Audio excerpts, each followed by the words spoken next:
Hukum selamatan malam satu suro. Di tahun ketiga, ketika Umar bin Khattab radhiyallahu anhu menjabat sebagai khalifah, beliau mendapat sepucuk surat dari Abu Musa al-Asy'ari radhiyallahu anhu, yang saat itu bertugas sebagai gubernur untuk daerah Basrah. Dalam surat itu, Abu Musa mengatakan, telah datang kepada kami beberapa surat dari Amirul Mukminin, sementara kami tidak tahu kapan kami harus menindaklanjutinya. Kami telah mempelajari satu surat yang ditulis pada bulan Sya'ban. Kami tidak tahu surat itu Sya'ban tahun ini ataukah tahun kemarin. Kemudian Umar mengumpulkan para sahabat. Beliau berkata kepada mereka, tetapkan tahun untuk masyarakat yang bisa mereka jadikan acuan. Ada yang usul kita gunakan acuan tahun bangsa Romawi, namun usulan ini dibantah karena tahun Romawi sudah terlalu tua. Perhitungan tahun Romawi sudah dibuat sejak zaman Dzulqarnain. Setelah dilakukan diskusi yang panjang, usul kanan, usul kiri, hingga akhirnya diputuskan kalender bagi kaum muslimin.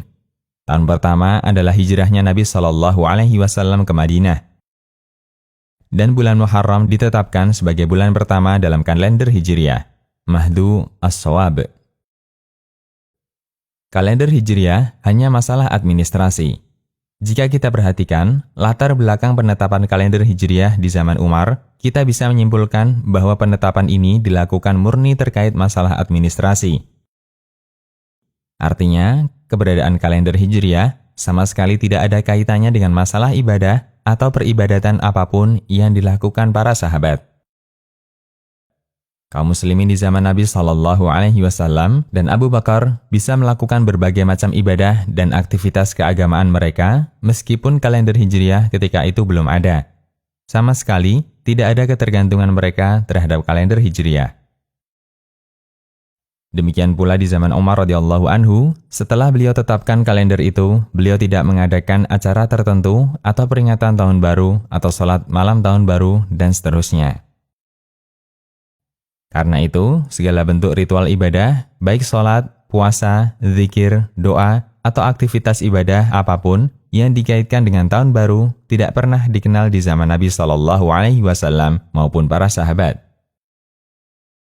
Dr. Bakar Abu Zaid mengatakan, syariat tidak pernah mengajarkan zikir atau doa awal tahun yang dilakukan di hari pertama atau malam pertama bulan Muharram. Masyarakat menciptakan cara beribadah baru ketika tahun baru, baik berupa doa, zikir, peringatan, ucapan selamat tahun baru, puasa di awal tahun baru, atau menghidupkan malam tahun baru dengan memperbanyak sholat, zikir, doa, atau berpuasa di hari terakhir tahun sebelumnya, dan ibadah-ibadah lainnya yang semuanya tidak ada dalilnya. Tashih ad-du'a. Memahami keterangan di atas, selamatan atau acara apapun dalam rangka menyambut tahun baru Hijriah sama sekali bukan bagian dari Islam.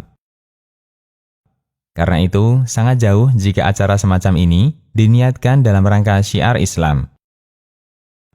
Bagaimana mungkin disebut syiar Islam, sementara Islam tidak pernah mengajarkannya? Demikian, Allahu a'lam.